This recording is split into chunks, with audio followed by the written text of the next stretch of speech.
Good morning. Today is Sunday, September 27th. Let's take a look at some of the birthdays that have been celebrated.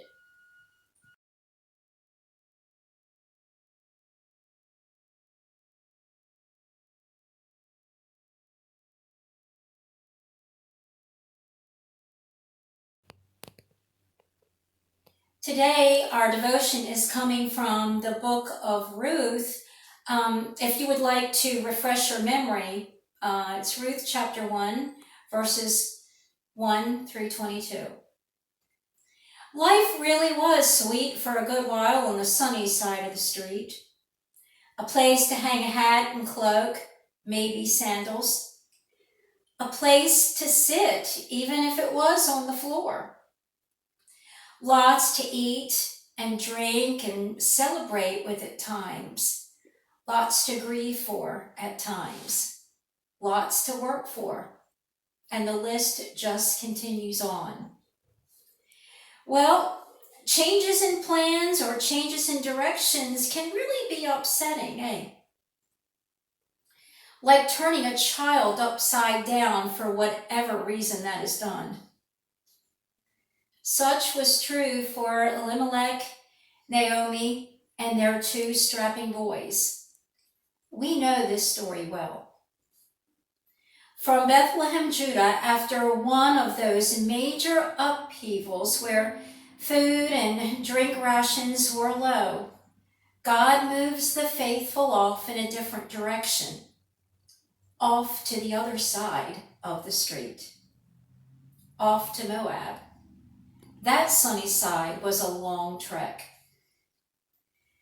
The other side of the street was hopping for a while. The family worked and played and grew. A couple of women were added to the group, as we know, Ruth and Orpah. Well, 3 in this group died. The men. The widows we have now. Decision time again. Oh. Well, Naomi knew that God had smited her, turned his back on her. So she decided that she needed to go back to whence she came, and that was back to Elimelech's homeland. The 3, as we know, started to the other side of the street. There was a stop. There was a plea for 2 to go back to Moab, and leave the old, smited, bitter, and sad woman to travel alone. Did that happen? Was there a lone traveler? Yes, but it wasn't the old woman. One of the young widows declares her allegiance to her mother-in-law, to go away to unfamiliar territory, to love and protect. Was God close? Well, the other young widow was swayed big time in her decision-making to return to the familiar. We know that outcome.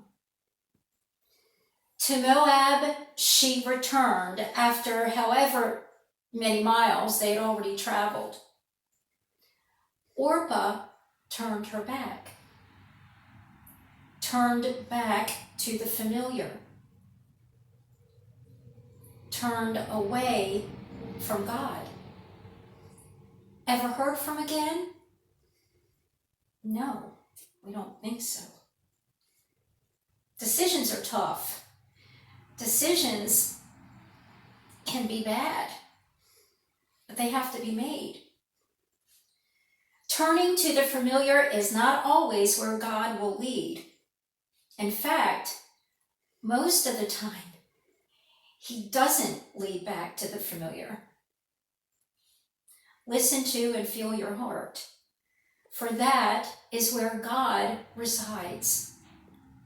Let's not turn our backs on God. Stop.